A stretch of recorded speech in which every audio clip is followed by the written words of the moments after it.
अस्सलाम वालेकुम। पेशे खिदमत है कहानी उमरू अय्यार पार्ट 2। बर्क रफ्तार घोड़ा उमरू को लेकर बसरा की हदूद से बाहर निकल गया। जब उमरू ने देखा कि घोड़े ने सहरा की जानिब रुख कर लिया है तो उसने पूरी कुव्वत से घोड़े की बागें खींचते हुए उसे रोकने की कोशिश की, मगर घोड़ा किसी तरह ना रुका, बल्कि उसकी रफ्तार में और भी इजाफा हो गया। आखिर उमरू अय्यार ने मजबूर होकर अपने आप को हालात के रहमो करम पर छोड़ते हुए कहा, अच्छा बदलगाम, अब तेरे ही हाथ में मेरी इज्जत है। अब तो तू जहां कहीं भी रुकेगा वही मेरी मंजिल होगी। मगर घोड़े ने बहुत जल्द ही उमरू को एक नई मंजिल पर पहुंचा दिया। ये एक छोटा सा नखलिस्तान था जिसके चारों तरफ लोग नंगी तलवारें लिए खड़े थे। घोड़ा जब उस नखलिस्तान के करीब जाकर रुका तो चंद लोग ये कहते हुए उसकी जानिब दौड़े, आ गया सुल्तानी, आ गया, अपने मुजरिम को लेकर आ गया। उमरू अय्यार ने जब लोगों की जुबानी ये सुना तो वो होशियार हो गया। उसने अपनी जमील पर हाथ मजबूत कर लिया। इसके बाद जब वो घोड़े से उतरा तो नंगी तलवारों वाले लोग, जो सिपाही कम और चोर उचक्के ज्यादा मालूम होते थे, उमरू को अपने घेरे में लेकर एक खैमा के नजदीक जा पहुंचे। इस खैमा में एक ऐसी औरत की तस्वीर बनी हुई थी जिसने अपनी खून आलूद जुबान बाहर निकाली हुई थी। उमरू इस तस्वीर को देखते ही समझ गया कि इस खैमे में जो कोई भी रहता है वो कोई शरीफ आदमी नहीं, बल्कि इंतहाई खतरनाक इंसान है। इस पर उमरू पहले से भी चौकन्ना हो गया और बड़ी बेताबी के साथ उस शख्स के बाहर निकलने का इंतजार करने लगा जिसे नंगी तलवारों वालों ने या अभी बर्रा कहकर पुकारा था। मगर अभी बर्रा बाहर ना निकला, बल्कि उसने अंदर से ही आवाज दी, इसे अंदर भेज दो। इस पर उन लोगों ने उमरू को इशारा किया कि वो खैमा के अंदर चला जाए। मगर खैमा में दाखिल होने से पहले उमरू ने अपने इर्द गिर्द का जायजा ले लिया। उसने वहां कई और खैमे भी देखे जो उस खैमा के चारों तरफ तने हुए थे। इसके अलावा उसने जो सबसे ज्यादा अजीब चीज देखी वो ये कि वहां जितने भी दरख्त थे उन पर एक एक आदमी तीर कमान संभाले बैठा हुआ था। उमरू जान गया कि ये लोग डाकू हैं और सहरा में काफिले लूटने के सिवा और कोई काम नहीं करते। उमरू को अब पहले से भी ज्यादा होशियार रहना पड़ा। वो इर्द गिर्द का जायजा लेने के बाद जब खैमा में दाखिल हुआ तो उसे और भी अजीबोगरीब माहौल देखना पड़ा। उसने देखा कि वही शख्स जिसका उमरू ने एक बुढ़िया के रूप में घोड़ा उड़ाया था, एक मुरस्सा कुर्सी पर बैठा हुआ है और उसके चारों तरफ इंतहाई खूबसूरत जवान औरतें बैठी उसकी खिदमत कर रही हैं। कोई उसे शराब पिला रही है और कोई उसे फल खिला रही है। एक औरत गोश्त का खुआन लिए खड़ी है, दो औरतें उसके पांव दबाने में लगी हुई हैं। मगर उन सब औरतों में एक औरत उसे ऐसी भी दिखाई दी जो अपना सर घुटनों में दबाए अलग थलग बैठी थी। वो भी कोई जवान औरत ही थी। चूंकि उसने अपना चेहरा छुपा रखा था इसलिए उमरू उसे पूरी तरह से देख ना सका। जब उमरू अभी बर्रा के सामने खड़ा हो गया तो अभी बर्रा ने औरतों को इशारा किया कि वो खैमा से बाहर निकल जाएं, जिस पर सभी औरतें एक एक करके खैमा से बाहर निकल गईं। मगर वो औरत अपनी जगह से ना उठी जिसने अपना सर घुटनों में दे रखा था। अभी बर्रा ने उमरू की जानिब गौर से देखते हुए कहा, बड़े होशियार और चालाक आदमी दिखाई देते हो, क्या मतलब? उमरू अय्यार ने भोला बनते हुए कहा। इस पर इब्ने बर्रा ने अपने हाथ में एक छड़ी लेते हुए कहा, क्या तुम बहरूपी हो? जी नहीं, मैं एक सीधा सादा सा इंसान हूँ। बहरूपिया भी इंसान ही होते हैं, कोई जानवर नहीं। मैंने तुम्हें बहरूपिया इसलिए कहा है कि तुम भेष बदलने और दूसरों को धोखा देने में बहुत उस्ताद हो। आज तक जो कोई भी मेरे सामने जिस रूप में भी आया है मैंने उसे पहचान लिया, मगर तुम वाहिद शख्स हो जिसे मैं पहचान न सका कि तुम्हारी असलियत और हकीकत क्या है। मैंने तुम्हें एक दुखी बुढ़िया ही ख्याल किया, इसलिए तुम्हारे धोखे में आ गया। लेकिन जब तुम मेरा घोड़ा ले उड़े तो मुझे तुम्हारी हमाकत पर हंसी आ गई कि तुमने धोखा से मेरी वो शय हासिल की है जो किसी कीमत पर भी तुम्हारे पास रह नहीं सकती। मैं जानता था कि मेरा घोड़ा तुम्हारे पास टिकने वाला नहीं, उसे जब भी मौका मिलेगा मेरे पास चलाएगा। चुनाचे जब तुमने उसे ढील दी तो वह मेरे पास चलाया, मगर मैंने उसे ये कहकर तुम्हारी जानिब वापस लौटा दिया कि अपने साथ अपना मुजरिम भी लेकर आओ। इस पर यह तुम्हारे पास दोबारा आ गया और तुम्हें लेकर आ गया। अब मैं तुम्हें देखकर हैरान हो रहा हूँ और ये सोच रहा हूँ कि तुम्हें कोई खौफनाक सजा दूं या तुम्हारे भेष बदलने के फन की तारीफ करते हुए तुम्हें कोई इनाम देकर वापस रवाना कर दूं। इस पर उमरू झट से बोला, साहिब दिल लोग हमेशा रहम और दरगुजर से काम लिया करते हैं। अगर आपने मुझे बाइज्जत तरीके से अपने हाथ से रवाना कर दिया तो मैं आपका यह एहसान हमेशा याद रखूंगा और मुमकिन है कि किसी रोज आपके इस एहसान का बदला मैं अच्छे तरीके से उतार दूं। उमरू अय्यार की इस बात पर इब्ने बर्रा अपनी जगह से उठकर खड़ा हो गया और उमरू की आंखों में आंखें डालते हुए बोला, तुम मुझे कोई बहुत ही शातिर और होशियार आदमी लगती हो। क्या ऐसा नहीं हो सकता कि तुम मेरे साथ मिलकर काम करो? उमरू अय्यार ने जवाब देने से पहले एक बार फिर उस औरत की जानिब देखा जो अभी तक अपना सर घुटनों में दिए बैठी थी। इसके बाद उसने इब्ने बर्रा को पांव से सर तक देखा और कहने लगा, اگر آپ سچ پوچھیں تو یہ حقیقت ہے کہ میں آج کل بیکار ہوں اور اسی بیکاری کی وجہ سے میں لوگوں کو ٹھگتا رہتا ہوں، مگر اب اس دھندے سے جی بھر گیا ہے۔ خدا گواہ ہے کہ یہ میری ذاتی دلی خواہش تھی کہ میں آپ کا گھوڑا آپ تک پہنچا دوں۔ اسی غرض سے میں آپ کو تلاش بھی کرنا چاہتا تھا، لیکن اس گھوڑے کا بھلا ہو کہ اس نے خود ہی مجھے آپ تک پہنچا دیا اور میری مشکل آسان کر دی۔ پھر امرو چند لمحوں کی خاموشی کے بعد بولا، میں آپ جیسے نیک دل انسان کے ہمراہ کام کرنے میں خوشی محسوس کروں گا، مگر آپ یہ تو بتائیے کہ آپ دھندا کیا کرتے ہیں؟ امرو نے اپنا شک دور کرنے کی غرض سے پوچھ ہی لیا۔ امرو کی اس بات پر ابن برہ نے اس کی جانب دیکھا۔ امرو نے اسے ایسا سوال کر ڈالا تھا کہ جس کا وہ جواب اس وقت تک دینا نہیں چاہتا تھا جب تک کہ وہ امرو کو پوری طرح سے اپنی غلامی میں نہیں لے آتا۔ اس پر ابن برہ امرو کو اس کی بات کا جواب گول مٹول طریقے سے دینا چاہتا تھا کہ اسی وقت ایک کبڑا شخص، جسے ابن برہ کا ملازم یا غلام ہی کہنا چاہیے، ننگی تلوار کے ہمراہ خیمہ میں داخل ہوا۔ اس نے ابن برہ سے آنکھیں چار کی اور اس کے بعد اسی دم خیمہ سے باہر نکل گیا۔ ابن برہ نے امرو یار کے کاندھے پر ہاتھ رکھتے ہوئے کہا، تمہاری بات کا جواب تمہیں کل مل جائے گا۔ اب تم وہی گھوڑا جسے تم نے مجھ سے ہتھایا تھا لے کر چلے جاؤ۔ آج سے وہ گھوڑا تمہارے پاس ہی رہے گا، مگر اس گھوڑے کو اپنا بنانے کی خاطر صرف اتنا کرنا کہ اس کی دم کے چند بال کاٹ دینا۔ اگر تم نے ایسا کر دیا تو وہ گھوڑا تمہیں چھوڑ کر کہیں اور نہیں جائے گا، ہمیشہ تمہارے پاس ہی رہے گا۔ امرو ایسا وفادار جانور پا کر اپنے آپ میں بے حد خوش ہوا۔ پھر امرو نے ابن برہ کا شکریہ ادا کیا، مگر امرو کے خیمہ سے نکلنے سے پہلے ابن برہ خود خیمہ سے باہر نکل گیا۔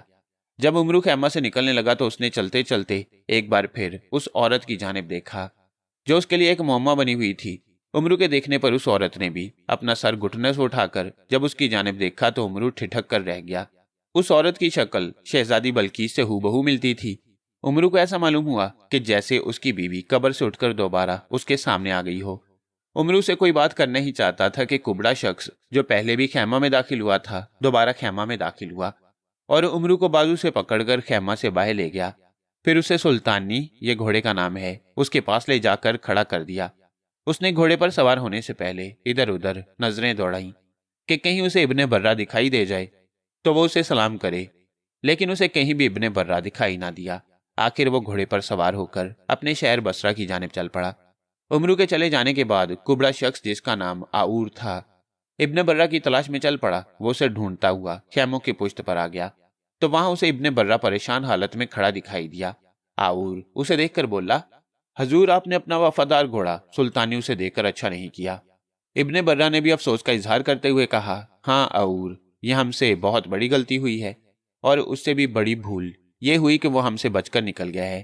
دراصل وہ بصرہ کا مشہور عیار امرو تھا جس کو مارنے کا حکم میرے آقا ربی ہورا نے دے رکھا تھا۔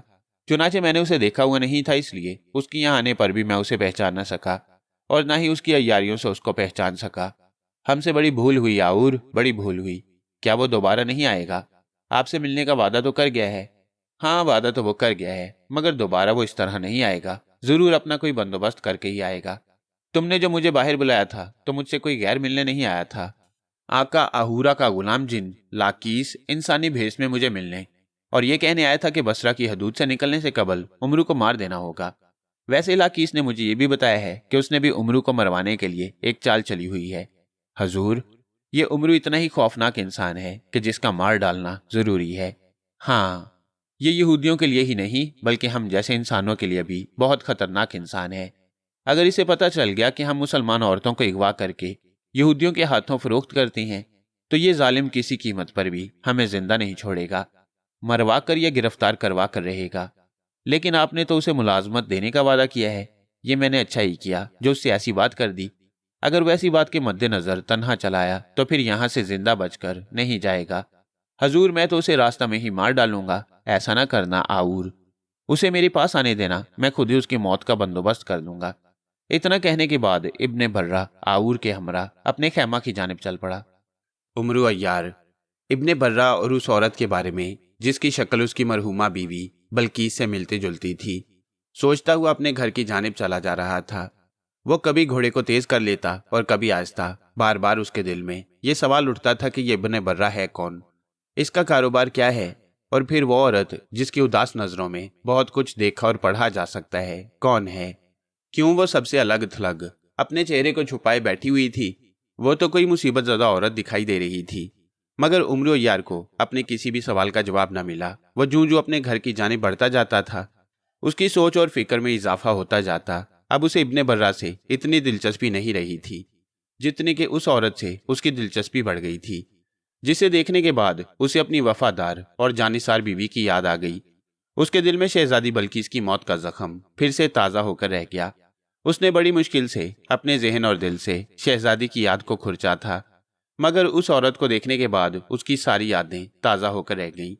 जब उमरू शहर से कुछ ही फासला पर रह गया तो उसने अपने आप में इस अमर का फैसला कर लिया कि वो कल जब इब्ने बर्रा से दोबारा मिलेगा तो उस औरत के बारे में इब्ने बर्रा से ज़रूर पूछेगा कि वो कौन है, क्या वो उसकी बीवी है या कोई लौंडी। इन्हीं बातों को अपने जहन में लिए हुए उमरू शहर में दाखिल हुआ। कुछ दूर चलने पर वो घोड़े से उतरा और पैदल ही घोड़े की लगाम हाथ में लिए अपने घर की जानिब चल पड़ा। शहर के बड़े चौक में पहुंचा तो उसकी मुलाकात काजी वहिया से हो गई। अलैक सलैक के बाद काजी ने घोड़े की जानिब देखते हुए कहा, क्या ये वही घोड़ा है जिसे तुमने एक मुसाफिर से हथियाया था? बिल्कुल जनाब, ये वही घोड़ा है, आपने खूब पहचाना है इसे। मगर हजूर, अब ये घोड़ा उस मुसाफिर का नहीं रहा। क्यों? क्या तुमने इसकी कोई कीमत अदा कर दी है? जी नहीं, मैंने इसकी कोई कीमत तो अदा नहीं की। अलबत्ता जब मैं ये घोड़ा लेकर उस शख्स तक पहुंचा और उसे अपना घोड़ा वापस लेने को कहा तो उसने अपना घोड़ा वापस लेने से साफ इनकार कर दिया। बल्कि ये कहकर मुझे हैरानी नहीं बल्कि परेशान भी कर दिया कि उसने ये घोड़ा मुझे बख्श दिया है। अब वो अपना घोड़ा वापस नहीं लेगा। कमाल है, इतना खूबसूरत और सेहतमंद घोड़ा, और फिर वो भी आला नस्ल का, उसने तुम्हें यूं ही बख्श दिया। कहीं तुम मुझसे कोई चाल तो नहीं चल रहे? उमरू यार ने अपने दोनों कानों पर हाथ रखते हुए कहा, तौबा तौबा हुजूर वाला, आप कैसी बातें कर रही हैं? चाल चलने वाले पर खुदा की मार, मैंने आपसे जो बात भी अर्ज की है उसमें झूठ नहीं है। खैर, तुम कहते हो तो यकीन कर लेता हूँ, वैसे ये बात कुछ जजती नहीं है। फिर उमरू ने जवाब में कहा, जी हजूर, आप इस घोड़े की बख्शिश पर हैरान हो रहे हैं। मैं तो आपको इससे भी ज्यादा अजीब बात सुनाने वाला हूँ। हाँ सुनाओ, वो कौन सी बात है? काजी के पूछने पर उमरू यार ने कहा, अगर आप मेरे गरीब खाना पर तशरीफ ले चलें तो मैं तफसील से सारी बात सुना सकूंगा। कुछ सरे राह लंबी बात करते हुए अच्छा नहीं लगता। काजी ने अपने दाएं बाएं देखते हुए कहा, तुम मुख्तसर करके बात सुनाओ, क्योंकि इस वक्त मैं तुम्हारे साथ नहीं जा सकता। मैं एक बहुत ही जरूरी काम से अमीर बसरा के यहाँ जा रहा हूँ। अच्छा, अगर ये बात है तो जो मैं सुनाऊं उसे गौर से सुनिएगा। बात दरअसल इतनी है कि जिन लोगों को मैंने अपनी अय्यारी और मक्कारी से लूटा था उन सब ने अपना अपना माल मुझे बख्श दिया है, लेकिन मैं उनके माल को अपने पास हरगिज नहीं रखूंगा। इस पर काजी ने झट से पूछा, ये तुम आज कैसी बहकी बातें कर रहे हो? ऐसा कौन है जो तुम्हें अपनी दौलत बख्श दे? यकीनन तुम मुझसे कोई फरेब कर रहे हो। जनाबे वाला, मैं कोई फरेब या धोखा नहीं कर रहा, सच्ची बात सुना रहा हूँ। इस दुनिया में आज भी बड़े हौसले वाले फयाज लोग मौजूद हैं। खैर, आपको मेरी इस बात पर उस वक्त यकीन आएगा जब मैं उन तमाम लोगों का माल बैतुल माल में जमा करवाने की गर्ज से आपके सामने हाजिर होऊंगा।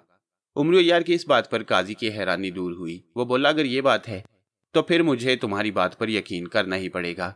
फिर काजी ने घोड़े की जानिब इशारा करते हुए कहा, क्या इस घोड़े को भी बैतुल माल में जमा करवा दोगे? वाह, ये भी खूब रही। ये मैं कैसे जमा करवा सकता हूँ? इसके बारे में तो मालिक को साफ साफ पता चल गया था कि उसका ये घोड़ा मैंने ही उड़ाया था, और फिर जब मैंने अपने जुर्म का इकरार किया तो उसने खुशी से अपना घोड़ा मुझे बख्श दिया। इसलिए मैं ये घोड़ा बैतुल माल में जमा नहीं करवाऊंगा।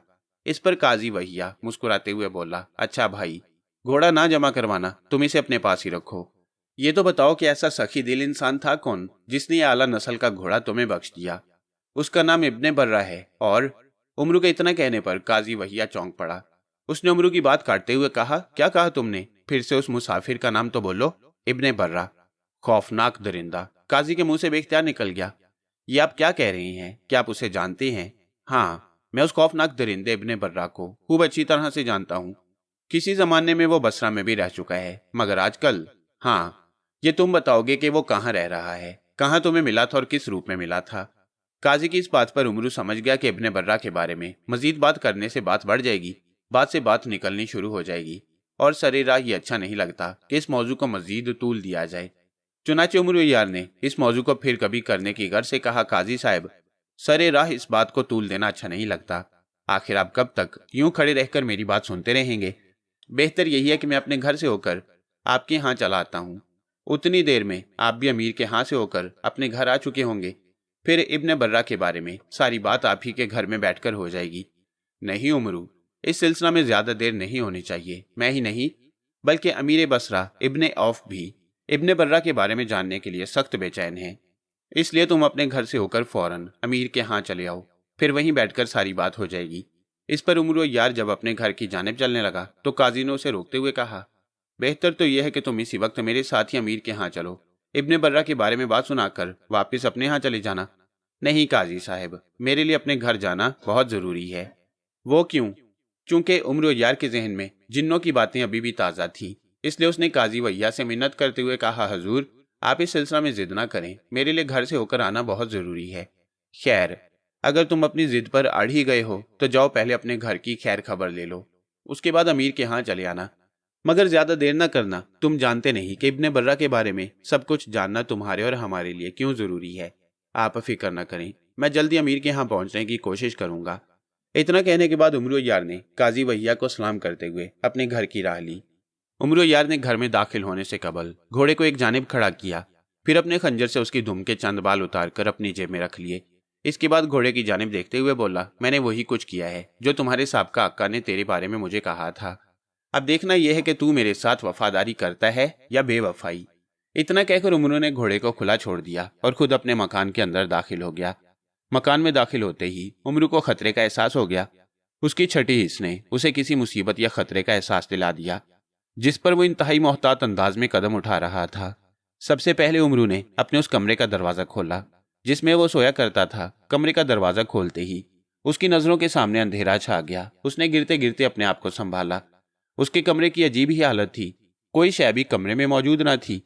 दीवारों पर खून के छींटे पड़े थे और कमरे के फर्श पर भी खून ही खून था।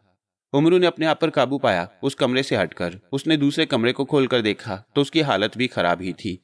उस कमरे में खून तो नहीं था, अलबत्ता काम की कोई शय भी मौजूद नहीं थी। सभी चीजें गायब थीं। फिर उमर ने दूसरे कमरों को खोलकर देखा, उन कमरों की भी सभी चीजें गायब थीं। हत्ता के लोगों की वो तमाम अमानतें भी गायब थीं जिन्हें उमर ने बैतुल माल में जमा करवाना था। उमर अपने घर की दगरगू हालत देखकर सख्त परेशान हुआ। वो इतना तो जान गया था कि ये कार्रवाई जिन्नों के सिवा और कोई नहीं कर सकता, मगर वो जिन कहाँ के हैं इसके बारे में उमर को कोई इल्म नहीं था। लेकिन उसे उन पर गुस्सा बहुत था। अगर वो उनके सामने आ जाएं तब उन्हें अपनी जमील में बंद करके बेबस कर देगा, उन्हें ऐसी खौफनाक सजा देगा कि जिसे वो हमेशा याद रखेंगे। उमर को पता लग चुका था कि ये एक आध जिन की कार्रवाई नहीं है बल्कि बहुत से जिन्नों की कार्रवाई है। उन्होंने उसके घर में दाखिल होकर लड़ाई की है।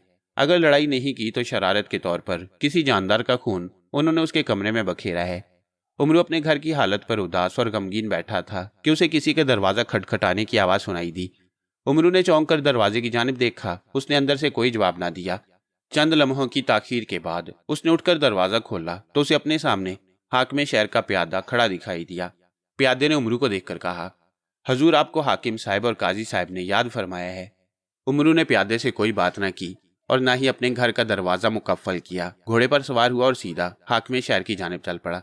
जब उमर अय्यार हाकिम शहर और काजी के रूबरू जा खड़ा हुआ तो हाकिम ने देखा कि उमर के चेहरे पर परेशानी के आसार नुमाया हैं, जिस पर हाकिम ने सबसे पहले उसकी परेशानी ही के बारे में पूछा। क्यों उमर, क्या बात है? कुछ परेशान और बदहवास दिखाई दे रहे हो। हजूर, परेशानियां और मुसीबतें तो अपने मुकद्दर में लिखी हैं, इसलिए उनसे क्या गिला हो सकता है। आप अपनी बात करें कि आपने मुझे किस बात के लिए याद फरमाया है। आराम से बैठ जाओ, हम तुमसे सारी बात करते हैं। हाकिम के हुक्म पर उमर उसके बिल मुकाबिल पड़ी हुई एक कुर्सी पर बैठ गया। फिर काजी उससे मुखातिब होते हुए बोला, हम तुमसे इब्ने बर्रा के बारे में जानना चाहते हैं कि वो तुम्हें कहाँ और कब मिला था। इस पर उमर ने कुछ सोचने के बाद जवाब दिया, वो कोई अजीबोगरीब और पुरस्रार किस्म का इंसान है। मैं आज ही उसके पड़ाव पर उससे मिला था। दरअसल मैं उसका घोड़ा उसे वापस लौटाना चाहता था और इसी घर से उसके यहाँ गया। क्या तुम्हें उसके बारे में पहले से इल्म था या कोई और शख्स तुम्हें उसके पास लेकर गया था? काजी के पूछने पर उमर ने जवाब दिया, उसका वफादार घोड़ा जिसका नाम सुल्तानी है मुझे लेकर उसके यहाँ पहुंचा था। अच्छा, वही घोड़ा जो उसने तुम्हें बख्श दिया है? जी हाँ, बिल्कुल वही घोड़ा जो अब मेरी मलकियत और मेरा वफादार है। अब की बार हाकिम ने उमर से मुखातिब होते हुए पूछा, अच्छा ये तो बताओ कि तुम्हें इब्ने बर्रा किस साल में मिला था?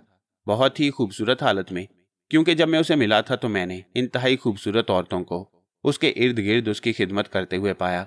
उन औरतों में से एक औरत को अभी तक नहीं भूला हूँ। वो औरत सबसे अलग थलग अपना सर घुटनों में दिए बैठी थी और जब उसने अपना सर उठाकर मेरी जानिब देखा तो मैं हैरान रह गया, کیونکہ اس کی شکل و صورت میری مرحومہ بیوی شہزادی بلقیس سے بہت ملتی جلتی تھی۔ خیر، یہ تو سب اتفاق کی باتیں ہوا کرتی ہیں۔ تم یہ بتاؤ تمہاری ابن برہ سے کیا باتیں ہوئی؟ کوئی خاص بات نہیں ہوئی، البتہ اس نے یہ خواہش ضرور ظاہر کی کہ میں اس کے ہاں ملازمت اختیار کر لوں۔ میں اس کے لیے تیار ہو گیا تھا حضور، یہ تو آپ بھی جانتے ہیں کہ میں آج کل بیکار ہوں، اس لیے میں نے اسے حامی بھر لی کہ میں اس کے ہاں ملازم ہونے کے لیے تیار ہوں۔ تو پھر کیا تم اس کے ملازم ہو گئے ہو؟ ابھی بات پکی بھی نہیں ہوئی تھی کہ اس کا ایک کبڑا ملازم خیمے میں داخل ہوا اور اسے باہر لے گیا، لیکن خیمہ سے نکلتے ہوئے ابن برہ نے مجھ سے کہہ دیا کہ میں پھر کبھی اس کے ہاں آ کر نوکری کی بات پکی کروں۔ چنانچہ میں اس کے ہاں سے گھوڑا لے کر واپس شہر چلا آیا۔ جس وقت آپ ملے ہیں میں اسی کے ہاں سے ہو کر آ رہا تھا۔ عمرو کی اس بات پر حاکم اور قاضی دونوں نے ایک دوسرے کی طرف دیکھا۔ تینوں کے درمیان چند منٹ تک خاموشی رہی۔ اس کے بعد حاکم نے عمرو سے مخاطب ہوتے ہوئے کہا، اب تم دوبارہ اس کے پاس کب جاؤ گے؟ حضور، پہلے تو میں نے یہ سوچا تھا کہ اس کے ہاں دوبارہ نہ ہی جاؤں تو اچھا ہے، کیونکہ میں نے اسے ایک اچھا آدمی نہیں پایا، اس لیے میں نے اپنے دل میں اس کے ہاں نوکری نہ کرنے کا بھی فیصلہ کر لیا ہے۔ لیکن جب میں نے اس عورت کے بارے میں سوچا جس کی شکل میری بیوی سے ملتی جلتی ہے، تو میں نے دوبارہ اس کے ہاں جانے کا ارادہ کر لیا۔ دراصل میں اس عورت کے بارے میں تفصیل سے جاننا چاہتا ہوں جو اس کے خیمہ میں بڑے پراسرار انداز میں بیٹھی ہوئی دکھائی دی تھی۔ حاکم بولا، اس عورت میں کوئی پراسراریت نہیں جس کے بارے میں تم جاننے کے لیے بے چین ہو۔ شاید تم نہیں جان سکے کہ ابن برہ کون ہے۔ ابن برہ وہ خوفناک درندہ ہے جو شہروں میں داخل ہو کر کسی نہ کسی ہوشیاری اور چالاکی سے مسلمان عورتوں کو اغوا کرتا پھرتا ہے۔ وہ عورتوں کا بہت بڑا دلال ہے۔ حال ہی میں ہمیں شاہ خراسان نے اطلاع روانہ کی ہے کہ ابن برہ نے ان کی بیٹی کو اغوا کر لیا ہے، اور شاہ کی اطلاع کے مطابق ابن برہ بصرہ کے گرد و نواح میں موجود ہے۔ اس پر اس نے ہم سے التجا کی ہے ابن برہ سے نہ صرف اس کی بیٹی کو رہائی دلائیں بلکہ اسے گرفتار کر کے قرار واقعی سزا بھی دیں۔ ہم اسی معاملہ میں الجھے ہوئے تھے کہ تمہاری قاضی صاحب سے ملاقات ہو گئی اور قاضی صاحب نے مجھے تمہارے معاملہ سے آگاہ کیا۔ اب بات صرف اتنی ہے کہ تم ہمارے ساتھ چل کر ابن برہ کو گرفتار کروا دو، اور جس عورت کا تم ذکر کر رہے ہو کہ اس کی شکل تمہاری بیوی سے ملتی جلتی ہے، تو مجھے یقین ہے کہ وہ عورت ہی شاہ خراسان کی بیٹی ہوگی۔ عمرو نے حاکم کی اس بات پر افسوس کا اظہار کرتے ہوئے کہا، اف، کس قدر بے درد انسان ہے وہ۔ مجھے اس وقت بھی اس بات کا شک ہوا تھا کہ یہ شخص یقیناً عورتوں کا دلال ہے، مگر میں نے اس پر ہاتھ ڈالنا مناسب خیال نہ کیا۔ میں دراصل پوری بات جاننے کی خاطر ہی اس کے ہاں ملازم ہونا چاہتا تھا، لیکن اب آپ کو اس معاملے میں زیادہ دیر نہیں کرنی چاہیے۔ ابھی اس کی طرف چلتے ہیں اور اسے گرفتار کر لیتے ہیں۔ بالکل ٹھیک ہے، دیر کرنے سے کہیں ایسا نہ ہو جائے کہ وہ وہاں سے فرار ہو جائے جہاں تم نے اسے دیکھا تھا۔ وہ مردود اس لحاظ سے بھی بڑا مکروہ انسان ہے کہ مسلمان عورتوں کو یہودیوں کے ہاتھوں فروخت کرتا رہتا ہے، اور یہودی ان عورتوں کو اپنے دام میں پھنسا کر مسلمانوں کے خلاف کام میں لاتے رہتی ہیں۔ اس پر عمرو اپنی جگہ سے اٹھتے ہوئے بولا، اللہ فتنہ یہود کو تباہ کر دے، آپ فوراً اٹھیں تاکہ ظالم ابن برہ کو جلد از جلد گرفتار کیا جائے۔ عمرو کی اس بات پر حاکم اور قاضی بھی اٹھ کھڑے ہوئے۔ اس کے بعد انہوں نے ابن برہ کی گرفتاری کے لیے تیاری کی۔ وہ کئی سپاہیوں کے ہمراہ عمرو کی پیروی میں اس نخلستان کی جانب چل پڑے جہاں ابن برہ موجود تھا۔ جب عمرو یار حاکم اور قاضی کو لے کر ابن برہ کے نخلستان کے نزدیک پہنچا تو اس نے حاکم کو اشارے سے بتاتے ہوئے کہا، یہی ابن برہ کا نخلستان ہے۔ اس کے درختوں پر جو لوگ ننگی تلواریں لیے ہوئے بیٹھے ہیں وہ اس کے اپنے خاص آدمی ہیں۔ عمرو یار کی اس بات پر حاکم نے اپنے سپاہیوں کو حکم دیا کہ وہ نخلستان کو چاروں طرف سے گھیرے میں لے لیں۔ عمرو یار نے جس حال میں جو بھی شے دیکھی تھی ویسے وہ شے تھی، ہر بات جوں کی توں تھی۔ چنانچہ حاکم کے حکم پر سپاہیوں نے اتنی تیز گھوڑے دوڑائے کہ انہوں نے آنن فانن میں پورے نخلستان کو اپنے گھیرے میں لے لیا۔ جب ان تینوں کو یقین ہو گیا کہ سپاہیوں نے نخلستان کو اپنے گھیرے میں لے لیا ہے تو پھر وہ تینوں بڑی احتیاط کے ساتھ اپنے اپنے ہاتھ میں ننگی تلوار لیے نخلستان کی جانب بڑھے۔ جب وہ تینوں بالکل نخلستان کے نزدیک جا کھڑے ہوئے تو انہوں نے وہاں کسی کو بھی اپنے مقابل نہ پایا۔ سپاہی بھی نخلستان کی جانب منہ کیے کھڑے تھے۔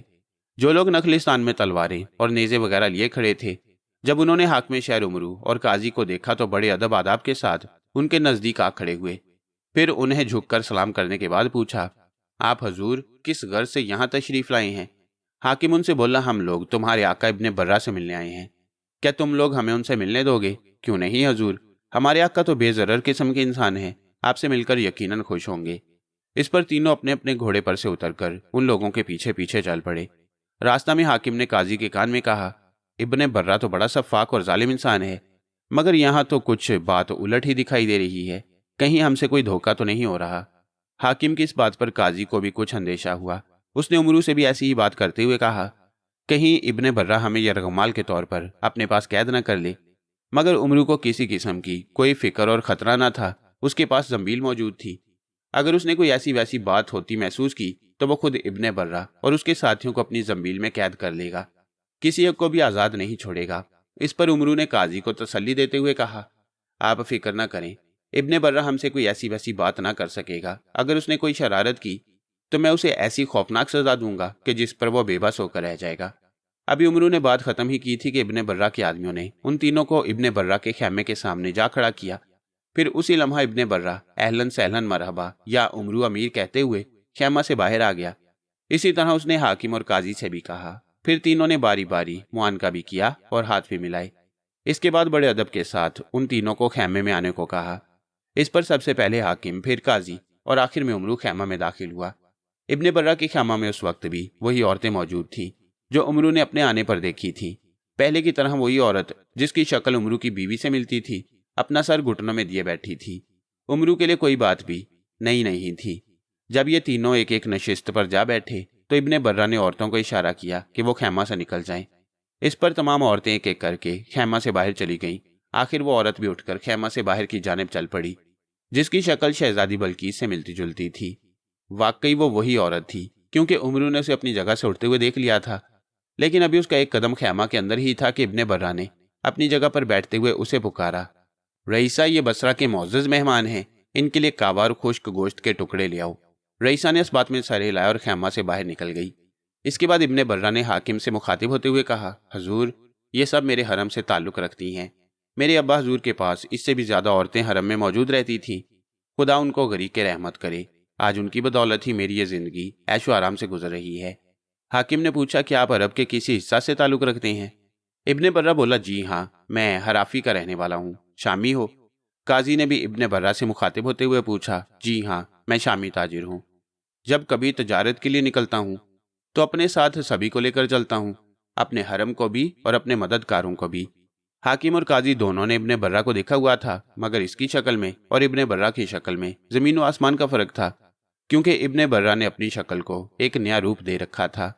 वह सफ़ाक इब्ने बर्रा तो बहुत ही बदशक्ल और इंतहाई बदसूरत इंसान था, लेकिन ये इब्ने बर्रा तो खूबसूरत और जवान है। भला इसका और उस सफ़ाक का क्या मुकाबला। चुनाचे हाकिम और काजी दोनों इस बात से मुतमईन हो चुके थे कि ये वो इब्ने बर्रा नहीं जो औरतों का दलाल है, तो उन्होंने इस इब्ने बर्रा से ऐसी कोई बात न की कि जिससे इब्ने बर्रा को शुबा हो कि वो किसी बद इरादे से यहाँ उसके पास आए हैं। इस बात का पता उमरू को भी हो गया। उसे भी काजी ने कान में बता दिया था कि ये वो इब्ने बर्रा नहीं। लिहाजा उमरू इस बात को अपने पेट में ना रख सका। वह झट से बोला, कितने इत्तफाक की बात है कि आप ही के नाम का एक इंसान सफ़ाक होने के अलावा औरतों का दलाल भी है, और वो जालिम मुसलमान औरतों को यहूदियों के हाथों फरोख्त करता है। इस पर इब्ने बर्रा ने एक जोरदार कहकहा मारते हुए कहा, अब मुझे आप लोगों की आमद और नखलिस्तान को घेरे में लेने की बात समझ में आई। जब बात खुल ही गई तो हाकिम ने इब्ने बर्रा से मुखातिब होते हुए कहा, आपने ठीक अंदाजा किया है। हमें उमरू ने आपसे मुलाकात का वाक़या सुनाया तो हमें यकीन करना पड़ा कि जिस इब्ने बर्रा की हमें तलाश है वो इसी नखलिस्तान वाला है। ये भी अजीब इत्तफाक है, काजी बोला। फिर उमरू ने इब्ने बर्रा से कहा, जब पहली मुलाकात आपसे हुई थी तो गालिबन आपने मुझे पहचाना नहीं था, लेकिन दोबारा मिलने पर तो आपने मुझे नाम लेकर मुसाफिया किया है। आपको कैसे पता चला कि मेरा नाम उमरू है? उमरू की इस बात पर एक बार फिर इब्ने बर्रा ने एक जोरदार कहका मारा। फिर बोला, खाली उमरू नहीं, उमरू अय्यार कहो। तुम तो बसरा के बहुत बड़े अय्यार हो। जभी तो मेरा घोड़ा हथियाने में कामयाब भी हो गए थे। अगर कोई मामूली हैसियत का इंसान मुझसे घोड़ा हथियाने की कोशिश करता तो कभी भी हथिया ना सकता। शायद तुम्हें पता नहीं, मेरा एक गुलाम बसरे का रहने वाला है।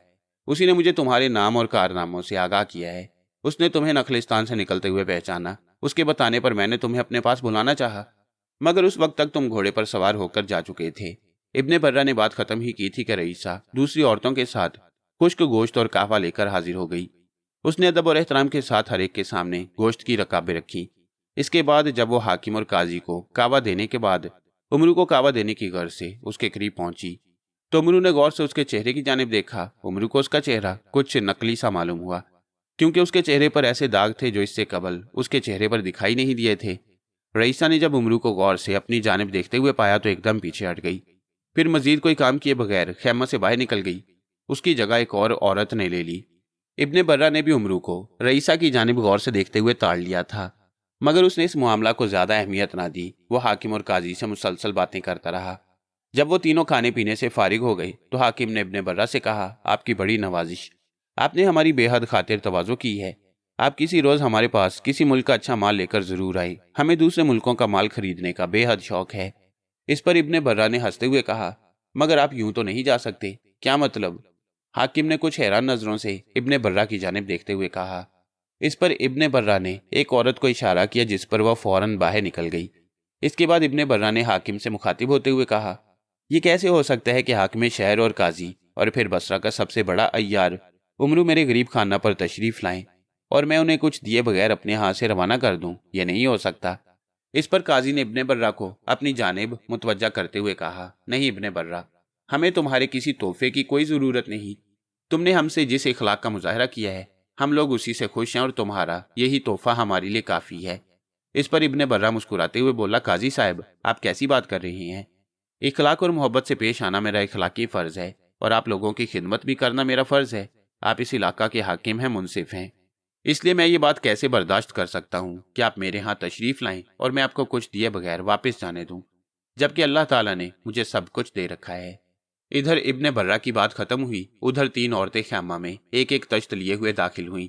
ابن برہ ایک تشت کی جانب بڑھا، اس پر سے پڑا ہوا رومال ہٹایا تو ایک تلوار اس میں پڑی ہوئی دکھائی دی۔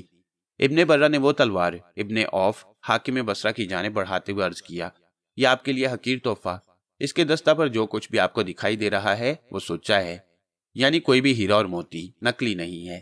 حاکم نے ابن برہ کا شکریہ ادا کرتے ہوئے تلوار ہاتھ میں لے لی۔ اس کے بعد وہ دوسرے تشت کی جانب بڑھا، اس پر سے رومال ہٹایا تو اس میں ایک دو دھاری خنجر پڑا تھا، اس کے دستے پر بھی ہیرے اور موتی لگے تھے۔ ابن برہ نے وہ خنجر قاضی صاحب کی جانب بڑھاتے ہوئے کہا، قاضی صاحب یہ آپ کے لیے ہے۔ قاضی نے بھی ابن برہ کا شکریہ ادا کیا اور خنجر لے کر اپنے جبہ میں سنبھال لیا۔ تیسرے تشت کے اوپر سے رومال اٹھانے سے قبل اس نے تینوں سے مخاطب ہوتے ہوئے کہا، اس آخری تشت میں بڑا عجیب و غریب تحفہ ہے، یہ خاص کر میں نے اپنے دوست عمرو کے لیے منگوایا ہے، ایسا تحفہ آج تک آپ نے کسی کے پاس نہ دیکھا ہوگا۔ اس پر تینوں کا اشتیاق بڑھا کہ وہ جلد از جلد دیکھیں کہ آخر وہ تحفہ ہے کیا جو عمرو کو ملنے والا ہے۔ ابن برہ بھی تینوں کی بے چینی کو تاڑ گیا، اس لیے وہ مسکراتے ہوئے بولا، زیادہ بے قرار ہونے کی ضرورت نہیں، تحفہ آپ ہی لوگوں کی نظروں سے گزر کر عمرو صاحب کو دیا جائے گا۔ اتنا کہنے کے بعد ابن برہ نے تیسرے تشت پر سے رومال اٹھایا تو اس میں ایک چھپکلی پڑی ہوئی دکھائی دی۔ یہ چھپکلی مٹی کی بنی ہوئی تھی اور اس کے سر پر ایک نوکدار موتی سجا ہوا تھا۔ حاکم اور قاضی اس چھپکلی کو دیکھ کر مسکرا پڑے۔ انہوں نے اپنے اپنے دل میں سوچا کہ عمرو کو اس کے حسب حال خوب تحفہ ملا ہے، مگر عمرو سمجھ گیا کہ اس میں ضرور کوئی ابن برہ کی شرارت یا سازش ہے۔ اسے غصہ تو بہت آیا، مگر حاکم اور قاضی کو مسکراتے ہوئے دیکھا تو وہ بھی مسکرا پڑا، بلکہ اس نے کھلکھلا کر ہنستے ہوئے کہا، واہ میرے دوست، تم نے تو میرے لیے لاجواب تحفہ منتخب کیا ہے۔ اتنا کہہ کر پھر خود ہی آگے بڑھ کر چھپکلی کو تشت پر سے اٹھایا۔ غور سے دیکھا تو اس نقلی اور اصلی چھپکلی میں معمولی سا بھی فرق نہیں تھا، بالکل اصلی دکھائی دیتی تھی۔ اگر اس میں کوئی کمی تھی تو صرف جان کی، جو ان میں سے کسی کے بس کی بات نہیں تھی کہ وہ اس میں جان ڈال دے۔ تینوں نے اپنے اپنے تحفے کو سنبھال لیا۔ اس کے بعد ابن برہ نے انہیں بڑی عزت اور احترام سے رخصت کیا۔ تینوں اپنے اپنے گھوڑے پر سوار ہو کر بصرہ کی جانب چل پڑے۔ ابن برہ انہیں بے وقوف بنانے میں کامیاب ہو گیا تھا۔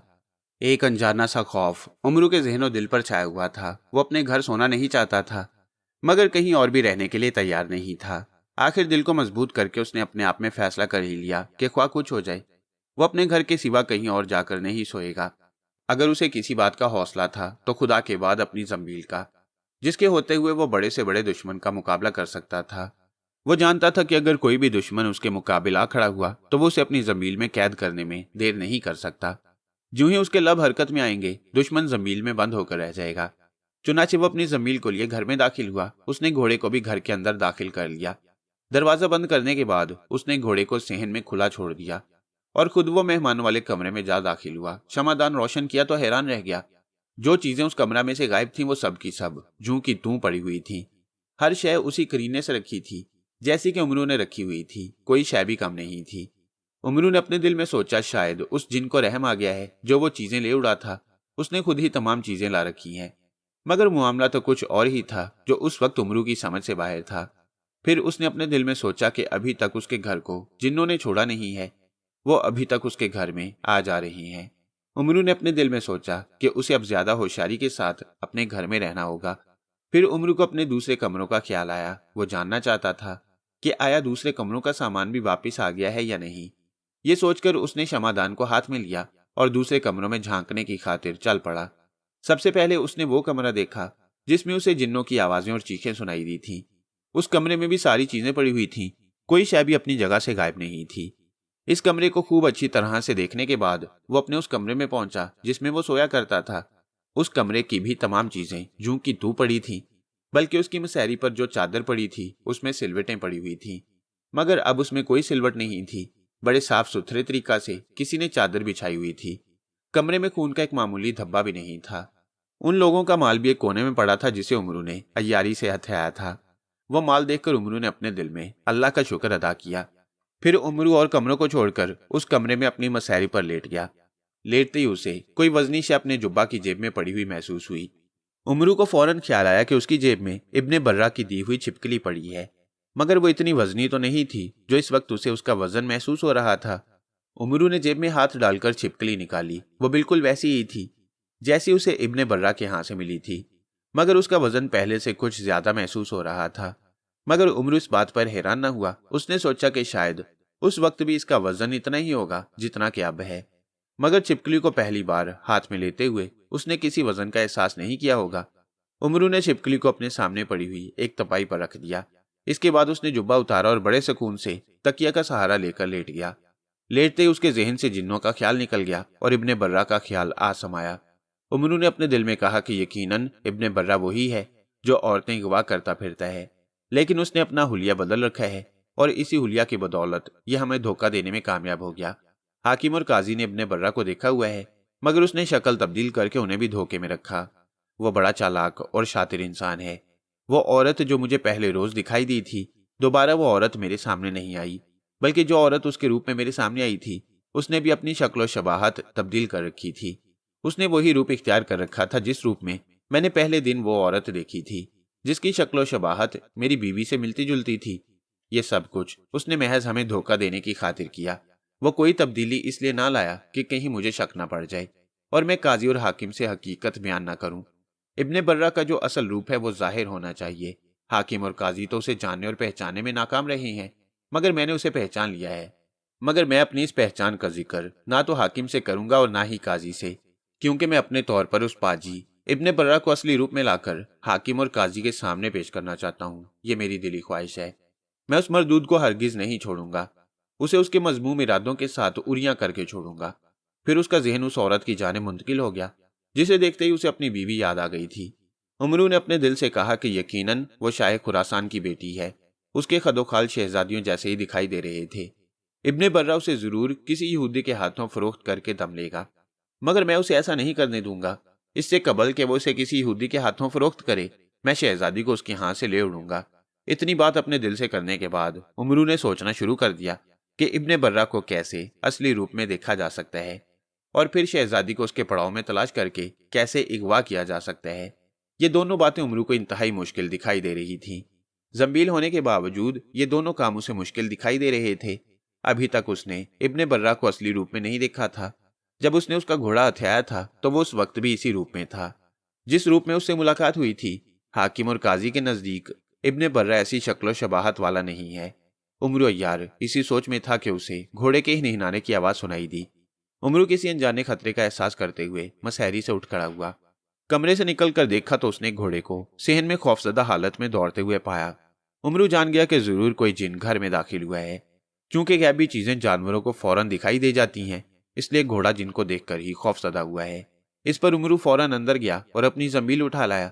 وہ کسی جن کو دیکھتے ہی اسے اپنی زنبیل میں بند کر لینا چاہتا تھا، لیکن جب اسے باہر کوئی بھی شے دکھائی نہ دی تو وہ کمرے میں داخل ہو کر پھر سے اپنی مسہری پر بیٹھ گیا۔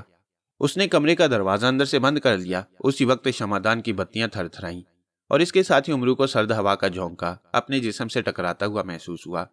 عمرو کو پورا یقین ہو چکا تھا کہ جن اس کے کمرے میں داخل ہو چکا ہے۔ اس پر عمرو نے اپنے ہاتھ زنبیل پر مضبوط کر لیے۔ وہ اب بڑی بے چینی سے اپنی نظریں کمرے میں گھما رہا تھا، ایک ایک شے اور ایک ایک کونے کو بڑے غور سے تک رہا تھا۔ وہ اپنے آپ میں خوفزدہ بھی تھا، مگر اس نے بڑی ہمت سے اپنے آپ پر قابو پایا ہوا تھا۔ وہ جانتا تھا کہ اگر اس نے ایسے میں اپنے ہوش و حواس بحال نہ رکھے تو یقیناً کسی جن یا کسی بلا کا شکار ہو کر رہ جائے گا۔ फिर उसने सब बातें छोड़कर अल्लाह के नाम का विर्द शुरू कर दिया। पहले वो आहिस्ता आहिस्ता अल्लाह का नाम लेता रहा, फिर उसने बुलंद आवाज में खुदा का कलाम पढ़ना शुरू कर दिया। जो ही उसने अपनी आवाज बुलंद की, उसी वक्त उसके कमरे का दरवाजा ऐसे खुला जैसे किसी ने पूरी कुव्वत से खोला हो। घोड़ा जो अपनी जगह खड़ा था इस जोर से बिदक कर भागा कि उसने मकान का बाहर वाला दरवाजा ही तोड़ डाला, और इसके साथ ही उसने बाहर की जानिब दौड़ लगाई। उमरू में सैरी से उठकर उसके पीछे दौड़ा, मगर अपने कमरे के दरवाजे तक पहुंचकर रुक गया। घोड़ा शहर की तारीकी में गायब होकर रह गया। उमरू ने रात के इस अंधेरे में उसके पीछे दौड़ना मुनासिब ख्याल न किया। वो कुछ देर तक दरवाजे पर खड़ा, कभी मकान के अंदर और कभी बाहर देखता रहा। जब उसके दिल से खतरे का खौफ और एहसास खत्म हो गया तो उसने दरवाजे के दोनों पट जोड़ दिए ताकि कुछ रुकावट रही। चूंकि दरवाजे के दोनों पट अपनी अपनी जगह से उखड़ चुके थे और इस वक्त वो मुरम्मत भी नहीं हो सकते थे, इसलिए उमरू ने उन दोनों को आपस में जोड़कर अल्लाह के भरोसे पर छोड़ दिया। वैसे भी उसे उम्मीद नहीं थी कि कोई चोर या ठग उसके घर में चोरी करने की जसारत करेगा। फिर उसने सुल्तानी के बारे में सोचा कि अगर वो वफादार साबित हुआ तो खुद ही वापस चलाएगा। फिर वो कमरे में दाखिल हुआ और अंदर से दरवाजा बंद करके फिर से मसहरी पर आ लेटा। कमरे के दरवाजे को कोई नुकसान नहीं पहुंचा था, सिर्फ कुंडा अपनी जगह से सिरक गया था, मगर फिर भी उससे दरवाजा बंद हो जाता था। शमादान रोशन था और अब ना तो उसकी कोई लौ थरथरा रही थी और ना ही कोई सर्द हवा का झोंका उसे अपने गालों से मस होता हुआ महसूस हो रहा था, जिस पर उमरू जान गया कि जो कोई भी हवाई शय उसके मकान में दाखिल हुई थी वो दूर हो गई है। थोड़ी देर के बाद सुल्तानी भी दरवाजा खोलकर अंदर शहर में आ खड़ा हुआ, जिस पर उमरू को इत्मीनान हो गया। अब उसे उसकी वफादारी पर कोई शक नहीं रहा। फिर उमरू की नजर इब्ने बर्रा की दी हुई छिपकली पर जा पड़ी। उसे ऐसा महसूस हुआ कि जैसे छिपकली की दोनों आंखें उसे बुरी तरह से घूर रही हैं। उमरू ने अपनी जगह से उठकर गौर से छिपकली की जानिब देखा, मगर उसे उसमें कोई बात भी ऐसी वैसी दिखाई न दी। वह जूं की तूं पड़ी थी। फिर उसने अपने आप को तसल्ली देने की खातिर उसे हाथ में भी उठाकर देखा, मगर उसे उसमें कोई तब्दीली दिखाई ना दी। उसने फिर उसे उसकी जगह पर रख दिया। कमरे में चारों तरफ देखने के बाद उमरू फिर से मसहरी पर जा लेटा। थकावट से उसका बुरा हाल था। फिर नित नए वाकयात और हादसात ने उसके असाब पर बुरा असर डाला हुआ था। इस पर जो ही उमरू ने अपनी आंखें बंद की, वो नींद की आगोश में जा पड़ा। मगर कुछ ही देर बाद घोड़े की हिनहिनाहट के साथ उसकी आंखें खुल गईं। इसके साथ ही उसके कानों में किसी की अजीब सी चिरचिराहट सी सुनाई दी। उमरू तकिए के सहारे उठकर बैठा तो उसकी नजरें छिपकली पर जा पड़ी। खौफ से उफ मेरे अल्लाह कहते हुए उमरू ने फौरन अपनी टांगें सुकेड़ ली। अब वो छिपकली पहले जैसी छिपकली नहीं थी। वह बहुत ही डरावनी और खौफनाक दिखाई दे रही थी। उसका वजूद भी किसी भेड़ के बच्चे से कम दिखाई नहीं दे रहा था। वो अपने मुंह से अजीब तरह की आवाजें निकालते हुए उमरू की जानिब घूर रही थी। फिर उमरू के देखते ही देखते उसका कद बढ़ना शुरू हो गया। अब उमरू उसकी जानिब बड़ी खौफजदा नजरों के साथ देखने लगा। वो अपने आप में जान गया कि ये छिपकली उसे नुकसान पहुंचाए बगैर नहीं रहेगी। जब इब्ने बर्रा ने उसे ये तोहफा दिया था तो उमरू को उसी वक्त शक पड़ गया था कि उसके ये तोहफा जरूर कोई रंग लाएगा। जब उसने छिपकली का कद बढ़ते हुए देखा तो उमरू ने बड़ी बेचैनी से अपनी जंबील तलाश करनी शुरू कर दी, मगर इत्तेफाक से उसकी जंबील उसकी मसहरी पर नहीं थी। उसने उठते हुए अपनी जंबील कुर्सी पर रख दी थी और वह कुर्सी छिपकली वाली तपाई के पास पड़ी थी। ऐसे में आगे बढ़कर जंबील को हाथ में लेना खतरे से खाली नहीं था। अगर वो हिम्मत करके आगे बढ़ता है तो छिपकली उस पर हमला कर देगी, उसे नुकसान पहुंचाए बगैर नहीं रहेगी और मुमकिन हो सकता है वो अपने जहर से उसे हलाक कर दे। उमरू के लिए ये वक्त इंतहाई नाजुक था। फिर उसने देखा कि छिपकली का कद एक सेहतमंद भेड़ के बराबर हो गया है और उसने बड़ी खूंखार नजरों और मकरू आवाज से उमरू की जानिब देखना शुरू कर दिया है। वो उमरू पर हमला करने के लिए बेचैन दिखाई दे रही थी। दूसरी तरफ उमरू से बचाव के लिए तदबीरें सोच रहा था, मगर उसे अपने लिए कोई रास्ता दिखाई नहीं दे रहा था। उमरू की जिंदगी के ये लम्हात बड़े खौफनाक और नाजुक थे। उमरू को घूरने के साथ साथ छिपकली ने अपने मुंह से स्याह किस्म की राल निकालनी शुरू कर दी। उस राल से ऐसी बदबू उठी कि उमरू के लिए वो बदबू बर्दाश्त से बाहर हो गई। उसने हाथ से अपना नाक बंद कर लिया। अब तो पहले से भी ज्यादा खतरनाक सूरत हाल पैदा हो गई थी। आखिर उमरू ने जब महसूस किया कि मौत उसके सर पर मंडला रही है और उससे उसका बचना नामुमकिन है, तो उमरू ने जान की परवाह किए बगैर अपनी मसहरी पर से छलांग लगा दी। उसी वक्त छिपकली भी उस पर कूद पड़ी। सिर्फ हाथ भर का फासला रह गया था कि उमरू उसके हमला से बच निकला। वह दरवाजे की जानिब बढ़ता चला गया, मगर छिपकली उससे भी ज्यादा तेज निकली। वो उड़कर दरवाजे के आगे जा गिरी। उमरू दौड़कर पीछे हटा। अब वो जल्दी से अपनी जंबील कुर्सी पर से उठाना चाहता था कि छिपकली छलांग लगाकर उमरू के सर पर जा पड़ी। उसी वक्त सुल्तानी घोड़े ने बेदकना और हिनहिनाना शुरू कर दिया। उसके हिनहिनाने और बेदकने से पूरा मकान लरज उठा। امرو کے منہ سے ایک خوفناک چیخ نکلی اور اس کے ساتھ ہی وہ بے بس ہو کر زمین پر گر پڑا۔ اس نے چھپکلی کو اپنے وجود سے ہٹانے کی بھرپور کوشش کی، مگر چھپکلی نے اسے نہ چھوڑا۔